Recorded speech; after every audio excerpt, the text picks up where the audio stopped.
एक सुंदर से गांव में दो सहेलियां रहती थीं। एक का नाम मानवर और दूसरी का नाम झारा था। दोनों एक दूसरे के बिना रह नहीं सकती थीं। हर काम साथ करती थीं और हर खुशी एक दूसरे से बांटती थी। एक दिन उन्हें एक बड़ी चॉकलेट बार मिली।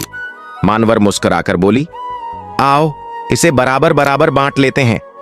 लेकिन झारा हंसते हुए बोली, नहीं, मैं सारी चॉकलेट खुद खाना चाहती हूं। यह सुनकर मानवर थोड़ी हैरान हुई, मगर कुछ बोली नहीं। आखिरकार उन्होंने तय किया कि चॉकलेट को दो हिस्सों में तोड़ लिया जाए। झारा ने बड़ा टुकड़ा उठा लिया और जल्दी जल्दी खाने लगी, जबकि मानवर ने छोटा टुकड़ा लिया और चुपचाप मुस्कुरा दी। कुछ देर बाद झारा को एहसास हुआ कि उसने ठीक नहीं किया। वह शर्मिंदा होकर मानवर से माफी मांगने लगी और दोनों ने एक दूसरे को गले लगा लिया। उस दिन के बाद उन्होंने सीखा कि खुशी बांटने से बढ़ती है और दोस्ती मजबूत होती है। Subscribe to my channel.